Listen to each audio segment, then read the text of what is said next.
రోజుల్లో ఇస్తా అన్నాడు. ఇచ్చిండా? మరి 25 నెలలు అయిపోయింది. 100 రోజులు గంగలో పోయింది.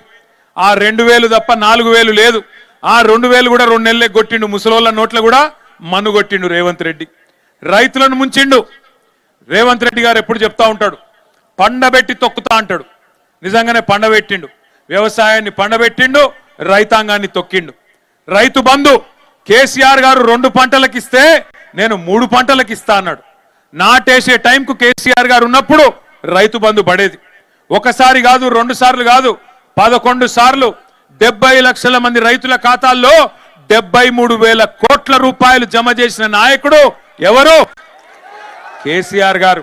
కానీ ఈ మొనగాడు ఎన్ని మాటలు చెప్పిండు ఆ రోజు?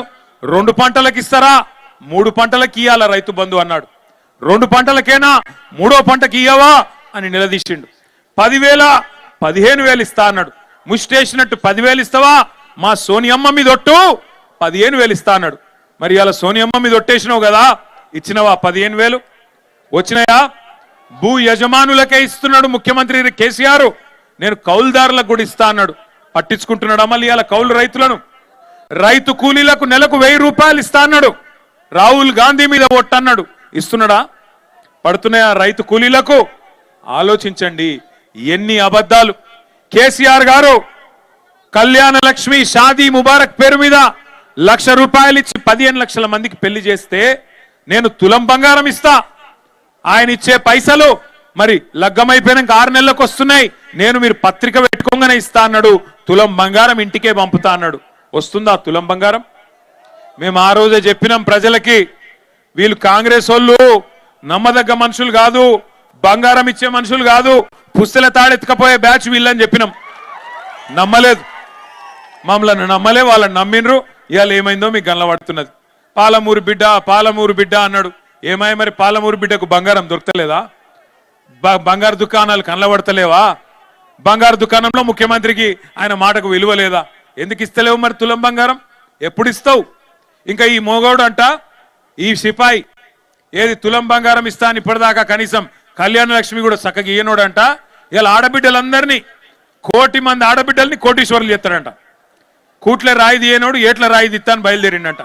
1,00,000 మంది ఆడబిడ్డల్ని కోటీశ్వరులు చేయాలంటే ఎన్ని పైసలు కావాలా, ఎన్ని కోట్లు కావాలా? 1,00,000 కోట్లు కావాలా? 1,00,000 కోట్లు అంటే మాట్లాడితే కూడా అబద్ధం చెప్తే కూడా కొద్దిగా అతికేటట్టు ఉండాలనా లేదా?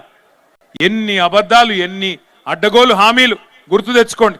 ఆడపిల్లలకు స్కూటీలు ఇస్తా అన్నాడు. చదువుకునే ఆడపిల్లలకి ఇచ్చిండా? స్కూటీలు కాదు కదా, లూటీ మాత్రం మంచిగా జరుగుతున్నది. స్కూటీలు రాలే, లూటీ మాత్రం జోర్దార్ నడుస్తున్నది. ఆలోచన చేయండి. విద్యా భరోసా కార్డు ఇస్తా అన్నాడు. మరి ఫీజు రీయింబర్స్మెంట్కే దిక్కులేదు. 12,500 కోట్ల రూపాయలు అటు కాలేజీలో మొత్తుకుంటున్నారు, ఇటు టీసీలు రాక పిల్లగాళ్ళు ఇంట్లో వాళ్ళు మొత్తుకునే పరిస్థితి వచ్చింది. నేను చెప్పేది ఏమైనా అబద్ధం ఉంటే మీరే ఆలోచన చేయండి. ఈ 2 ఏళ్లలో ఎవరికి లాభం జరిగింది? ఈ 2 ఏళ్లలో ఏ వర్గానికి లాభం జరిగింది? మీరు ఆలోచించండి.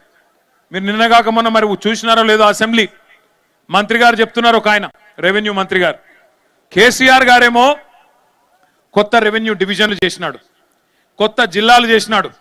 ఉమ్మడి మహబూబ్ నగర్ జిల్లాని 5 జిల్లాలు చేసిండు కేసీఆర్ గారు. నాగర్ కర్నూలు జిల్లా, వనపర్తి జిల్లా, గద్వాల జిల్లా, నారాయణపేట జిల్లా చేసినాడు.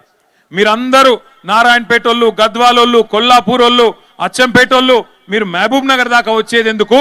మీ దగ్గరికే కలెక్టర్ను, ఎస్పీని తీసుకొస్తా, జిల్లా అధికారులను మీ దగ్గర కూర్చోబెడతా, ఇంత దూరం మీరు వచ్చేది ఏందని చెప్పి ఎక్కడికక్కడ జిల్లాలు ఏర్పాటు చేసినాడు.